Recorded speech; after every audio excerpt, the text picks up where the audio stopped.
welcome to NAPOD, where we provide NA speaker meetings and workshops in a podcast. We are an ad-free podcast, and if you enjoy listening, please help us to be self-supporting by visiting napod.xyz, look for the donate link, and drop $1 or $2 in the virtual basket. If you're also in AA or have friends that are, please tell them about our other podcast, Sobercast. Sobercast features AA speakers and workshops in the same format as NAPOD. We upload a new speaker every day, and it's easy to subscribe by searching for Sobercast, that's 2 words, on any podcast player app, or go to Sobercast.com. Enjoy the podcast, and thanks for listening.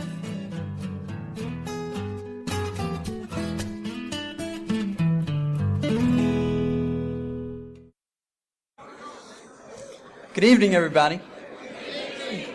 I don't believe you actually want me to come up here and say something after that. That was amazing.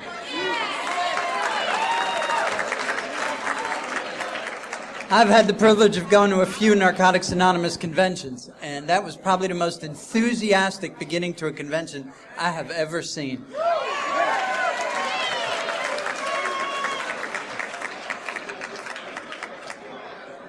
I'm Steve, and I'm a grateful recovering addict. And I would like to thank the Bronx area and Westchester area for inviting me to this incredible celebration. If this is how you guys do it, I can't wait for number 2.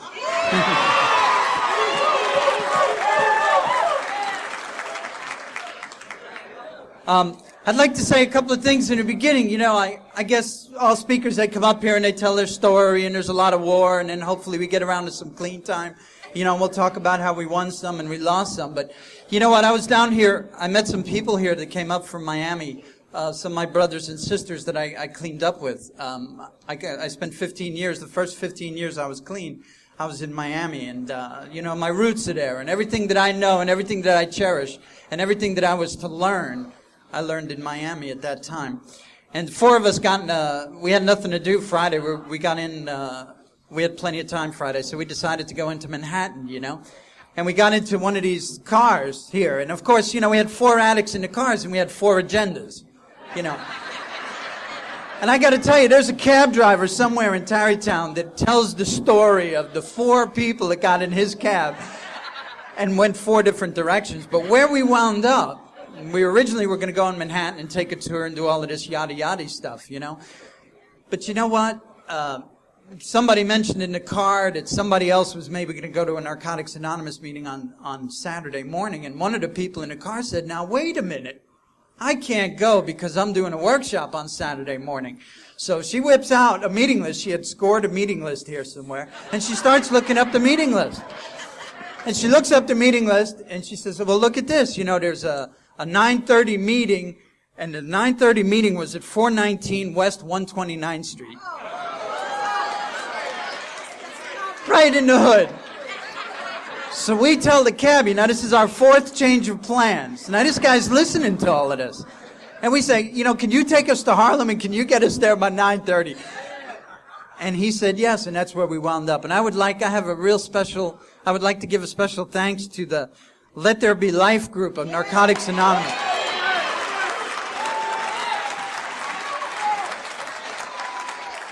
And I'd like to give them thanks because they were there. They were there when 4 addicts from out of town showed up. And you know what? There was nothing different at that group. There was some coffee. We got hugs. We sat down for an hour and a half. I got some recovery. We all stood up. We got back into a car. In fact, one of the people at the meeting was gracious enough to drive us downtown. We went on a little tour bus and we came back here. You know, and that's recovery. Recovery is wherever you go, you're going to find people like that.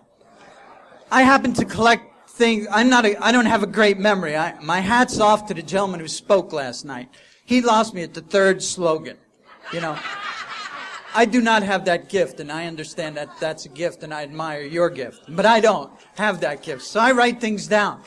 And I like to I have a file full of stuff that I've collected over the years. You know, stuff that I read that touches my heart. You know what? I want to read you something because, you know what, as I sat here for the hour and a half, and I didn't know they were going to do the clean time countdown first. And I didn't know you were going to do all of that first.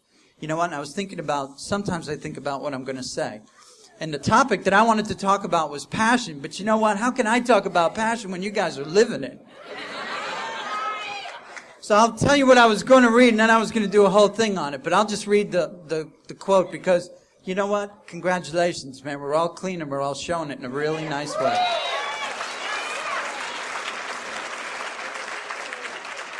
And I found this in one of those little greeting cards. You know what? I tell you what. I'm from New York. I'm from Queens, New York. I'm from Richmond Hill, Queens, New York, and I spent the first 23 years of my life here in New York, so I understand New York, you know what? And I didn't cry. I bet you that I did not shed a genuine tear, a genuine feeling. Now, I'm not talking about them crocodile tears I used to do when I got caught, you know? And I'm not talking about those tears that I cried, you know, when the relationship broke up, but I didn't really care, but I had to look like I cared. You know, I'm not talking about those tears, you know? I'm also not talking about the tears of frustration when I had no more. I'm talking about tears of emotion. I don't think I cried a tear of emotion until I had about 3 or 4 years clean in Narcotics Anonymous.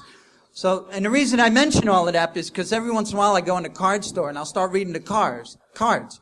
You know, and here I am, you know, I'm 49 years old. I look reasonably normal. And I stand in the card aisle and like a fool I start reading this stuff and I start crying. Well, you know how hard it is to be cool and cry? It can't be done, and you allowed me that privilege. I don't have to be cool anymore. And what I wanted to read was a thing called passion. It was a card said, on the front of the card, it said, passion is powerful. And it says, nothing was ever achieved without it, and nothing can take its place. And we just showed that. I don't think that there was a newcomer here, or anybody who wasn't dead, that didn't feel enthusiasm in the last hour. You know, if you're a newcomer in this room, this is the place, and that's what's waiting for you. And this was just, you know, that person that stood up for the first day, that's just the first day. Wait until you see how good this gets. Because that's how good it gets. Because when you take an addict, when you take a hopeless person who has lived a life of shame and degradation and humiliation, people who've done tricks on the street, male and female, people who have eaten out of dumpsters, people who carried guns, used guns, people who used drugs to the detriment of their own lives and everybody around them. See, when you clean up those very same people, when you clean up those people that society says are losers, when you clean them up, you buff them up a little, you give them a little coffee, you send them into a meeting, you give them a purpose, you show them the book, and you tell them that there is a way. And you give them the good news the first time you meet them. For those newcomers that were here, 0 to 30 days, I'm going to give you the good news. And anybody here would do the same. But I have the microphone. You never have to use again. Not ever. Right? You never have to use again. And if it all works out, you won't have to piss in a cup. You won't have to report anywhere. Nobody's going to come knocking on your door at 3 o'clock in the morning. None of that. You might get in a few relationships here and there. You might have to go to a couple of marathon meetings here and there. And you probably need to get a sponsor so that you could share some of the times that confuse you. Because you know what I learned in Narcotics Anonymous? I learned that there was an incredible difference. My sponsor makes me write. And because I don't always understand the words that I've been saying my whole life, my sponsor makes me look up words, the meanings, so that we would understand what we're talking about here.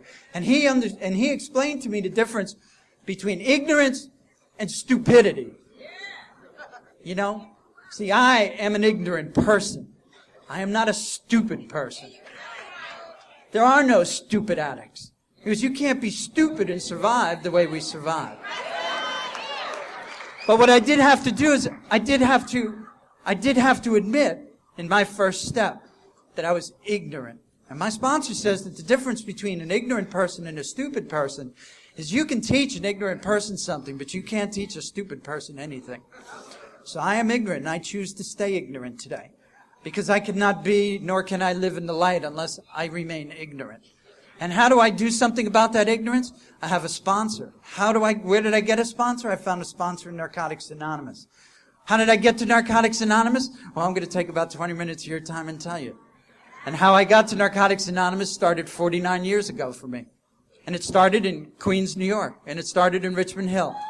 And I believe I was born an addict, and I believe that I will die an addict. And I believe that the only two choices I will ever get is whether I live clean or whether I live dirty. But I didn't know that, and I didn't know that then, but I do know it now, and I live that now. I live that with a passion. I love Narcotics Anonymous. And I love Narcotics Anonymous because I came here and you gave me dignity, and you gave me wisdom, and you gave me love. And you told me to sit down, be quiet, keep coming back, and it would all get better. And you know what? It all got better. But I didn't know that in Queens, New York. I learned everything I needed to know about my active addiction by the time I was 12 years old. And I wasn't an addict I wasn't a practicing addict until I was 12 years old. I happened to be an asthmatic, and I stayed home a lot, and I was sick, and I was one of those kids that missed a lot of school, and my mom kind of had to hand feed me. I had 2 older brothers, and I was the one that got away with everything in my house. Because I was the sick one. I was the little sick one. You know, and I played it to a bust, like everything else I did in my life. You know, when I found out, and I was a little kid, so I didn't sit up one night and go, okay, I relate. If I'm sick, I get more. But I knew intuitively that I would get more in special treatment because I had a problem. You know? I'm still kind of looking for special treatment here. And I had asthma. So my first addiction is to fantasy. Because I had a lot of sick time, I read a lot. You know what? And I used to go away in these little journeys in my head. And I did that for my whole active addiction. I have lived in my head my whole life. And I'm telling you, I'm here today to tell you, I don't ever want to go back in there. I don't belong in there. My head is a dangerous place. It's a dangerous place for this addict because inevitably it makes poor decisions. So what did I learn by the time I was 12 years old in Queens, New York?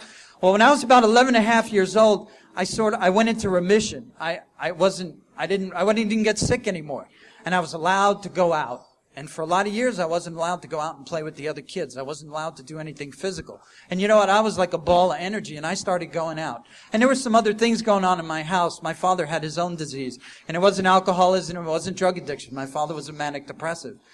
And what really happened because of that is my father had no control in the house. He didn't assume any responsibilities.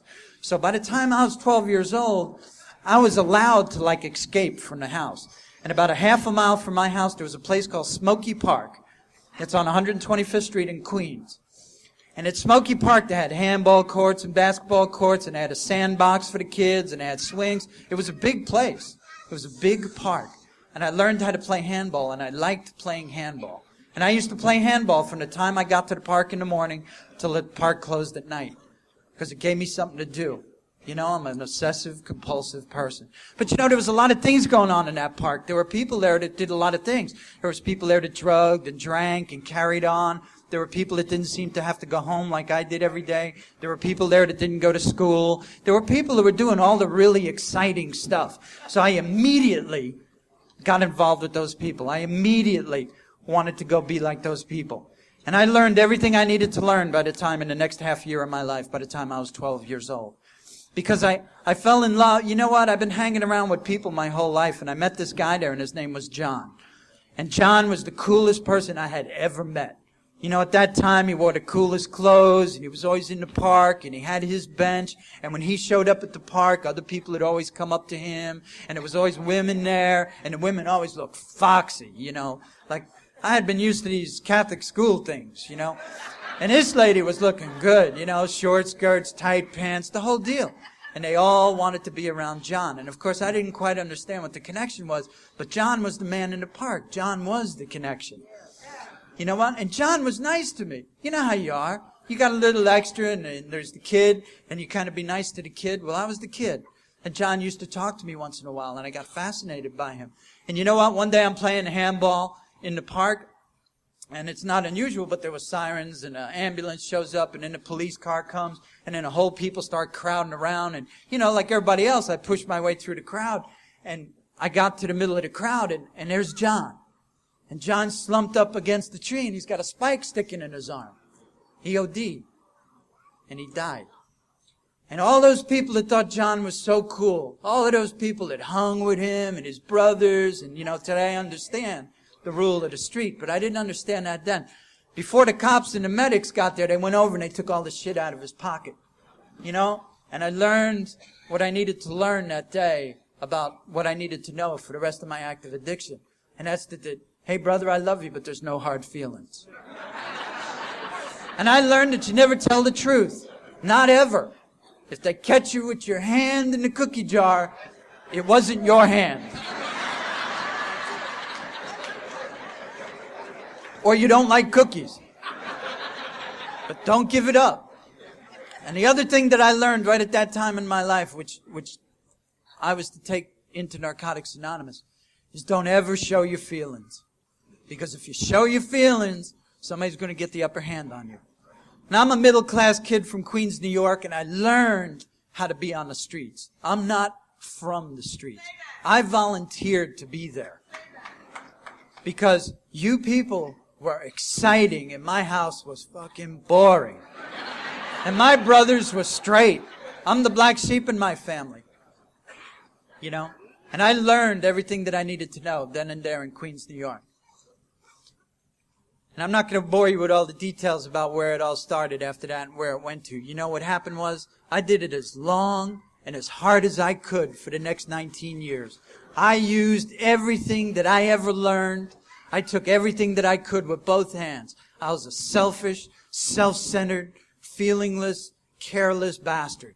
And I went through life that way. And because I had good verbal skills and I had some polish from when I was growing up, you know what, I was a pretty good con man and I was pretty slick and I had the words down and, you know, I got away with a lot of stuff and that's what I thought life was. I thought life was getting away with stuff.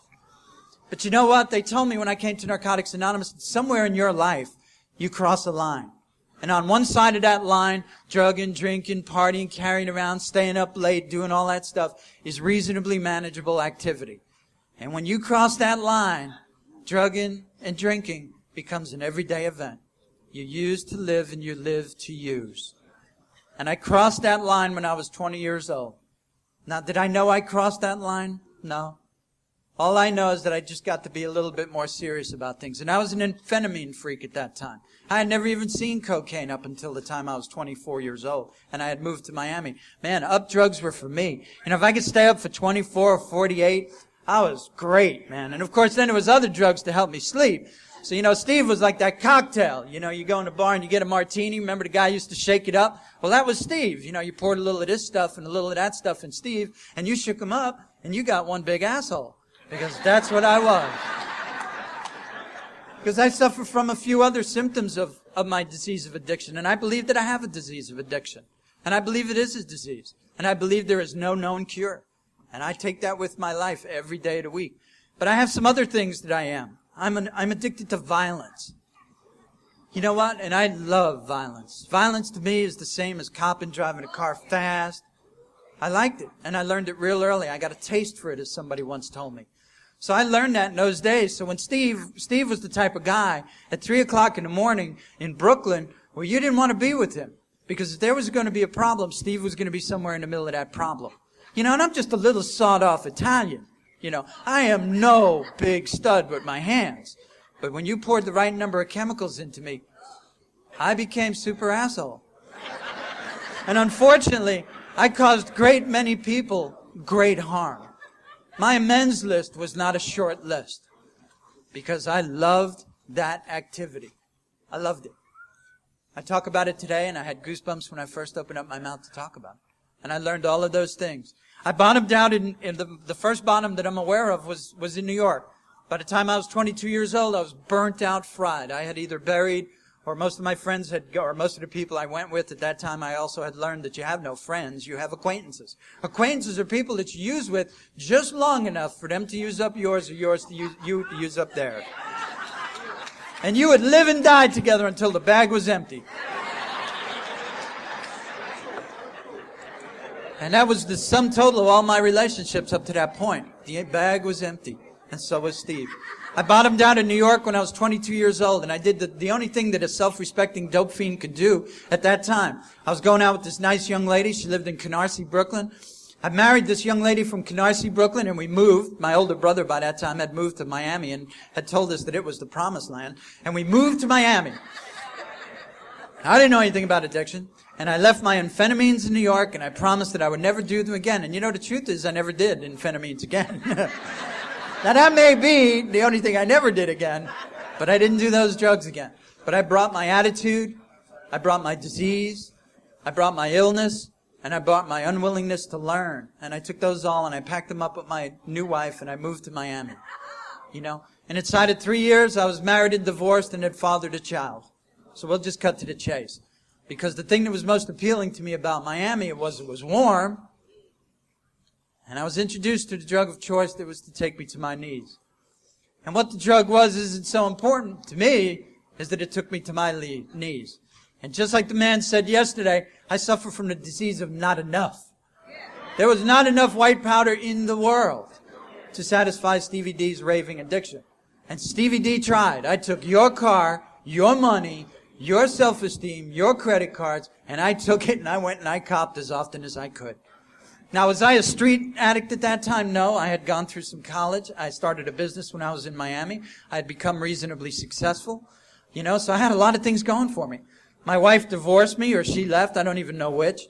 And we laugh, but the truth is that if she was sitting in this meeting right now and stood up, I probably wouldn't recognize her. Hey, you know what? I was busy. I was a busy man. I used to sit at kitchen tables and run around and never get up from that table for 12, 13 hours at a time. And I used to solve all of the world's problems until the bag ran out. And in the meantime, my addiction to violence grew. And then I learned how to use guns. And I learned that side of the business of addiction. And I was the guy that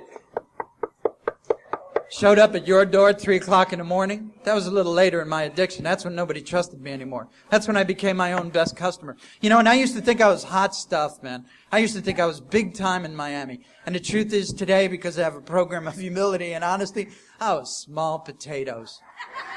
I was small potatoes with a raving addiction, and that's all I was. The real serious players in Miami didn't want anything to do with me, because I was what you considered a liability. Because you never knew what Steve was going to do best. But I did have some skills that were useful to some people, and I did practice those skills. And for those people that I caused those great harms, I still grieve. Because some of them I will never see again. And that's just the way it is. I did what I had to do, and I did it to the best of my ability. And just like the little puppet on the string, when I got done doing what I had to do to the best of my ability, they gave me a little bag, and they told me, go away, little boy. And you know what I did? I took the bag and I went away, little boy. Because that's the best I could do, because I had no self-esteem, I had no self-worth, I had no self-image. I doubt if I looked in a mirror, other than to use it, to look at myself in the last year of my active addiction. I doubt it. I couldn't look in my own eyes. That's how much I didn't like Stevie D. Where does this all go? It all goes to May 12th, May 11th, 1981. I had done it as long and as hard as I could. And I used it, and I ran out of your money, and I ran out of everything else that I had. I was on empty. And I had tried committing suicide a few different times. At that time, I wore 2 guns at all times, because they were coming.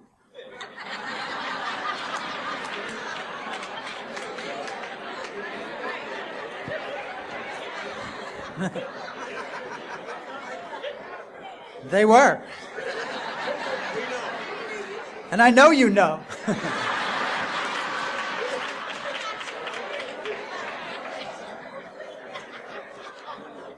On May 11th, 1981, a day that I choose not to forget, because I was told by the people that were so kind to take me in after I came to the room, so after I shuffled my feet and slid in here on the seat of my ass, those people that loved me back to health when I was incapable of loving myself, they said, Steve, do yourself a favor. Don't forget 2 things. Don't forget your bottom and don't forget your clean day. Because when you forget either one of those, you might be eligible for another one. And I, Stevie D, am not willing to be eligible for another one. I've done hard time. I was an addict out there, and I'm not willing to go back there, not ever again. And you told me that I never have to. And I'm going to hold you to your word. On May 11th, 1981, I had bottomed out. I was finished. It was the end of the road. Probably hadn't washed in a couple of weeks. I'm sure, psychotic by that time. I was pretty psychotic most of the time. You know what? And I don't remember the exact situation, but I remember that the lady that lived with me the lady who lived with me, I asked her to go get me a can of beer, and she said no, and I pulled out a .45 caliber pistol and I shot her. And that's how I made it to Narcotics Anonymous. That's my entrance fee to Narcotics Anonymous. That's my piece of ass. that I paid to my addiction to be here with you tonight. I paid that. Fortunately for me, that young lady was harmed, but not harmed grievously, and was to get better. I was a piss poor shot. There is a God. My hand did shake, and I'm glad. And I was taken off in manacles I was taken off in a police car, to which my son, I had a son, by the way, at that time. That divorce had generated a son, and my wife had moved back to New York, and she had sent my son back. Now here I am, a dope fiend in the middle of my raging addiction, and I have this son. He was 3 years old when he was put back in my life. And what do you do with a kid in the middle of your raving addiction? And what do you do when you're a kid and a man? And what do you do when you're a man and you have a kid and you're raving addiction? You find some ants. Well, what are ants? An ant was any woman that would go out with me long enough to come to my house so that I could leave. And my son today still is willing to talk about the ants that he remembers at that time of life. And I have to tell you, I remember once I went out for a pack of cigarettes and I called up 3 days later from the Bahamas. And I don't remember which ant was watching them that time. But you know what? I was taken in manacles and my son witnessed that event. My son at that time was 5 3/4 years old, and he was there. And he watched his dad be manacled and taken out like a dog into a police car, and I fought and kicked and screamed and did the whole 9 yards, but I was a dog, and I belonged in manacles, and the best thing they could have done for me was leave me in the backseat of that car for a while. And they took me to a hospital, and while I was in the hospital, I started copping a plea, because that's the first thing I do after I breathe is cop a plea. So they took me up to see the psychiatrist, they took me up to the psych ward at Jackson Memorial Hospital, and I was starting to cop a plea. And I tried to commit suicide. They hadn't searched me real good, and I had left one clip of ammunition in my back pocket, if you can believe that. And they did. They missed it. And I sat in a cell waiting to talk to the shrink, and I was hacking away at my wrist with a clip out of a .45 pistol gun. Now here's, God working in my life for sure. Well, I didn't make it through to any arteries. They took me in to see the psych. Who knows who this guy was? He was on the night shift at Jackson Memorial and saw it all. I'm sitting there. He's asking me questions. They had just wrapped up my arm that I tried to hack off here. And he said, "Oh, okay, you're not in that bad a shape." And they put me over into jail. I wound up in a hospital, and I'll cut to the chase, because you know what? I just tell the story because I know that there's newcomers here. Because anybody who's got more than 30 days clean in this fellowship, they don't need to hear a story. You have your own story. And I know something for a fact, that most of you did it, or some of you did it longer, harder, better than I did. All I know for sure is that I did it long enough, hard enough for me to make the rooms of Narcotics Anonymous. I paid all of my dues before I got here. So if anybody thinks they got any dues paying to do now, I'm here to tell you don't. You may have to learn some things, and you may have to get over some ignorance, but you have to pay no more dues. That is what you get for being here. So my dues paying is over. I went to South Miami Hospital. And the only thing that I could say good about that institution of South Miami Hospital was that I was introduced to Narcotics Anonymous. On Wednesday night, a gentleman brought in the meeting of Narcotics Anonymous. And at that time, there was no recovery text. There was no blue book. We had nothing but we had some literature, we had some pamphlets and a white book. And the person who ran this hospital, the person who ran the drug treatment program, actually it was an alcohol treatment program at South Miami Hospital, Narcotics Anonymous was so new and was so untried, and we looked kind of wild, that they wouldn't let this gentleman come in and say that he was from Narcotics Anonymous. He had to say that he was from New Alternatives. Yeah. And the only piece of literature that he had was the little white book. And he used to read who, what, how, and why. And he didn't read the book when he did it. He did it from memory. And that impressed the hell out of me, that anybody would remember that stuff.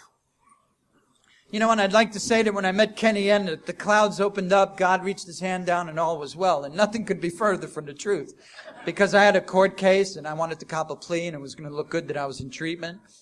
My lady had sort of forgiven me, and she had 180 days to forgive me, because at that time, I guess maybe even now, after 180 days, she couldn't press charges. So we were like doing an easy does it thing, And I tried to pay attention to treatment, but I didn't pay attention to treatment because I was incapable of paying attention to treatment. You know what? But I did get something out of it. I got this thing called Narcotics Anonymous. I got this feeling from this guy, Kenny. I can't place it other than a vague feeling. But I had the feeling that he was telling the truth. And I had the feeling that he had come from the same place I did. And I had the feeling that he was telling me the truth. That he was this thing called an addict. And maybe that's what my real problem was. Maybe I wasn't crazy Steve. Maybe I didn't have to go back and do the things I had to do. And when I got out of South Miami Hospital on the Friday, 30 days later, I went to my first regularly scheduled outside Narcotics Anonymous meeting. And a young lady picked me up, and I think it was like in a 65 Buick Oldsmobile or something. And she picked up 5 of us and took us to a meeting. You know what? And she was doing service work. And I have done service work probably from the first 3 months that I've been in Narcotics Anonymous. Because you know what? There were people there that picked me up and took me to a regularly scheduled meeting. There's a little girl, man. Her name's Carolyn, and she was about 5'0". And she picked up these 4 dope fiends like there wasn't a problem in the world, put them in the car, and drove them to the meeting. You know what? And I am forever grateful, and Carolyn is still clean today. And I am so grateful for her. And I'm so grateful for anybody who does service to Narcotics Anonymous because, you know, talk is cheap. It's what you do here. See, when you all stood up today and you handed out those books and you showed up at the convention, you were showing recovery. You weren't talking recovery. Now, I know for a fact that there's some people somewhere in the Bronx and Westchester that are thinking about going to this convention. But you know what? I don't think about getting clean. I do something about getting clean. There's a world of difference there. And what I do is I show up and I got involved in my own recovery. And I am here today because I am involved in my own recovery. I happen to do hospitals and institution work. Hospital and institution work is the fundamental of my recovery. And how did I start doing hospitals and institution work, you might ask? Because I happen to be standing in my home group, my old home group, the survival group of Narcotics Anonymous in Miami, Florida. I was standing around at the survival group after Friday night, and I was shuffling around. I had a couple of 3 months clean, and I'm trying to be part of. Because, you know, there's people that knew people, and then there was me. At least that's how I saw it. And this guy comes up to me and he goes, "Hey, Steve, you know, what are you doing Monday?" Wow. And I'm like, wow, they're talking to me. This guy Howard's talking to me. You know, of course, I didn't say anything because I was still cool. You know, I didn't let him know that I was excited. But inside, I was excited. I was like a little kid. If I had a tail, I would have wagged it. You know, because like they were talking to me. They were talking to me, Stevie D. They actually were going to talk to me. And a guy comes up to me and he goes, "Hey, man, what are you doing on Monday nights?" And, you know, I thought about it for a hot split second. And I said, "Nothing." He says, "Well, you know, we go out to this place, this jail, DCI, out in Florida City. You want to ride with us?" And I'm going, wow, this is cool. And I said, "Sure." You know, I didn't show any enthusiasm, but, you know, it was okay. I'll go with you guys. So here we go. I learned all about what it's going to take to do service in Narcotics Anonymous. I learned everything I was going to learn, just like I learned about the streets from a guy named John with a spike in his arm. I learned everything I was going to learn about service work from a junkie named Howard. I learned everything I learned in my life from 2 junkies. One was how to stay dirty, and one was to be how to stay clean. And here's what we did. We got in the car. Now, if any of you people have ever done service work, you're going to know just where I'm coming from. So get in the car with me for a minute. Put on your seatbelt. I'm going to take you for a ride. We get in the car, and we got the newcomer, Steve, and we got the 2 old dogs. And the 2 old dogs are sitting up front, and they're yabbing. And I'm sitting in the backseat. Now, I'm talking, I mean, these guys had serious clean time. I think one had 9 months, and one had maybe 10 months.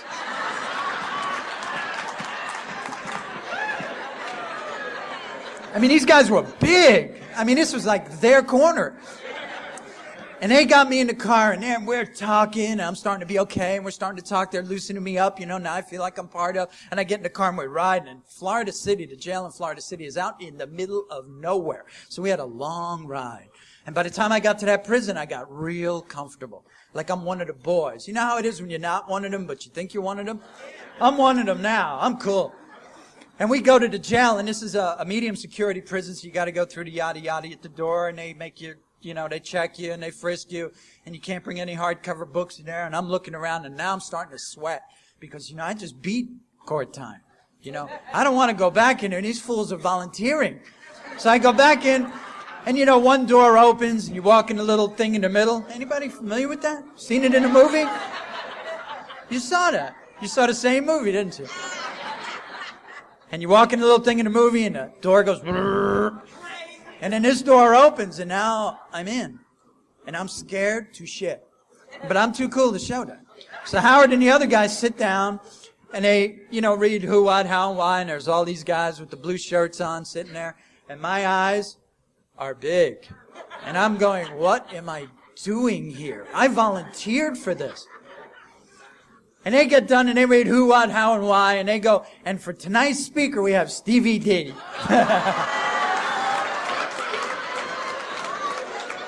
So, if you're ever around anywhere that I am, and I roll up to you, and I ask you what you're doing on a Monday, Tuesday, Wednesday, Thursday, Friday, Saturday, or Sunday night, you have but two choices.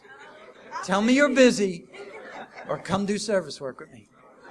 Because I'll tell you, I don't know what I told those guys. And at that time, about every second word out of my mouth had F in it, because I had to emphasize everything I said. So everything had to be F this and F that, because if I didn't say that, you couldn't understand. So I don't know what I told the brothers in the prison at DCI that night. But I got to tell you, I got back in that car, and I must have been like Alvin the Chipmunk. Because I was like, dee-dee-dee-dee-dee-dee-dee-dee, all the way home.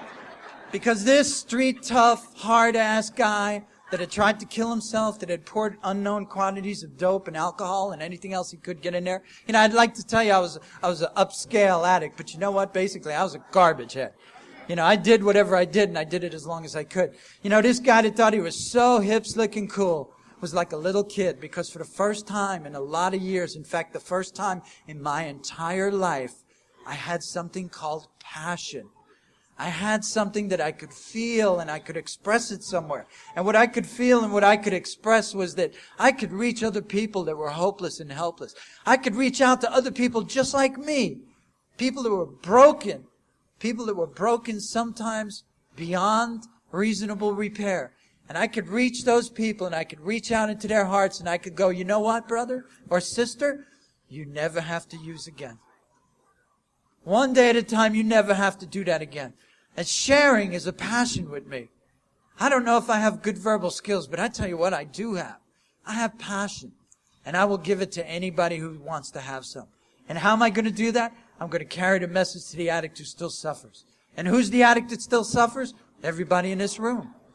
Doesn't matter whether you have 1 day or 25 years clean.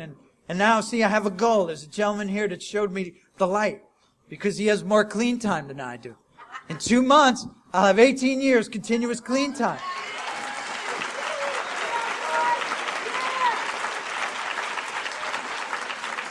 And I got it here. And I got it for free. And you can have it too. I'll give you mine. I'm not selfish about my clean time. You can have all of my clean time. Ask my sponsees. I will do anything for my sponsees. Anything. As long as they'll meet me halfway. You know what I'll tell them? And I've told them all to their faces. I told them I'll go anywhere you want to go. And I'll go right next to you. I won't go in front of you and I won't go behind you. But I will walk next to you. And you never have to fear that. Because there was a gentleman that said that he would go anywhere with me. And you know what? In 18 years, he went anywhere with me. He went anywhere with me. He's heard my 5th step, and he's been part and parcel of my 8th and 9th step. He knows the damage that I did in my violence. He knows he knows my lack of self-esteem, and he knows my shame and degradation. And you know what? He hugs me and he loves me. So whatever you did out there, somebody can love you and hug you. And if you have a sponsor that won't walk next to you, get another one. Hey, having a sponsor isn't like being married. To me, sponsorship is a privilege. It's not a right. I don't think that I have a club of guys that call up Steve. I have a group of gentlemen, and we're all going on the same journey. And that's a big difference. They don't have to do what I say. But I would appreciate if they saw something that I did that was good, if they would do it too. Because that's how one addict teaches another here. Talk is cheap. Talk is the cheapest commodity in Narcotics Anonymous. And the most expensive thing that I have ever found, the thing that is dearest to my heart, is the people that show me. So Howard showed me how to do H&I work almost 18 years ago. And I have done H&I work for 18 years now. And I did a helpline shift on Sunday night from 8 to midnight for 12 years running. And I heard all the stories that I used to tell. Because by Sunday night, the rent money was gone and there was nothing left for grocery and we got no food for the kids. And I used to call the helpline. So I stayed in touch. And you know what? If you want to stay here, you got to stay involved. Going to meetings is a wonderful thing. I go to as many meetings as I possibly can. But going to meetings isn't enough. Going to meetings is just part of the bigger whole. Working the steps is the program of Narcotics Anonymous. Going to meetings is where you learn about the steps of Narcotics Anonymous. Narcotics Anonymous is not the meetings you go to. That's just the building that you show up at, so you can pick up the book, and now we have a step study guide. You see that new book that's out, the step study guide? Best thing since pretzels. I'm telling you. Best thing. Best thing. Because now we got a book, so any addict can help learn or teach any other addict. Just buy the book. That's all you got to do. I don't get a percentage off the book, by the way.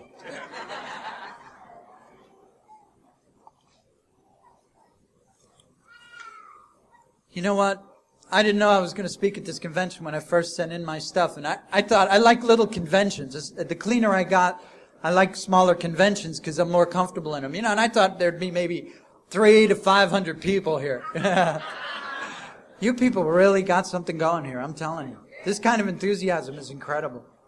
I'm not going to take up a whole lot more of your time except to tell you that you know what, no matter what you think of me personally or what you think of my story, or if you're going to compare my story to somebody else's story, you know what, I gave you all I got. And I'll give you all I got. If you show up in my town, I now live in St. Petersburg, Florida, and if you show up in St. Petersburg, Florida, and you want to go to a meeting of Narcotics Anonymous, you come find Stevie D. You call the helpline. And you come find Stevie D. And if you can't find Stevie D, find Joe. And if you can't find Joe, find Sally. But you find another recovering addict and you get yourself to a meeting. You know what? If you think you got character defects, so what? I got plenty of character defects. But you know what I got today? I have character assets. And I have passion. And I never did read the rest of that quote. Let me finish that quote. It says, passion, nothing is ever achieved without it, and nothing can take its place. No matter what you face in life, if you have passion, if your passion is great enough, you will find the strength to succeed. Nothing cannot be accomplished by an addict in recovery. Nothing. There are no limits.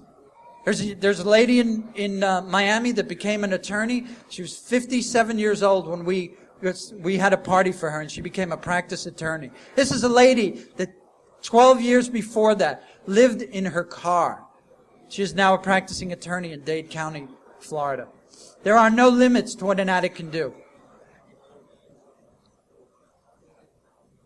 Without passion, life has no meaning. So put your heart, mind, and soul into everything. This is the essence of passion. So what does that mean? If you're the coffee maker at your group, put some energy in it. If you're the greeter, put some energy in it. If you're a sponsor, be the best sponsor in Narcotics Anonymous. You know what? If you're in a relationship, put all your energy in a relationship. I know a lot of them don't work. Most of mine didn't work for a long time. I'm in a beautiful relationship now with a beautiful woman, but I can't honestly tell you that next year when I come back to this convention that I'll still be married to that woman. I don't know that. I don't know if I'll be clean 5 minutes after I leave this meeting tonight. But you know what I do know? I do know that I have a passion for Narcotics Anonymous, and I have a passion for staying clean. And you know what I saw tonight here when I sat there for an hour? I mean, you made me sit there for an hour. Well, you got all juiced up and danced around. It was the coolest thing. You know what I saw? I saw passion. I saw that Stevie D, again, was in the right place. And if you have any doubts about if you're in the right place, you're not. This is the best game in town, and this is the best fellowship ever created. And this is the place where people come to stay clean one day at a time for the rest of their lives. Thank you for letting me share.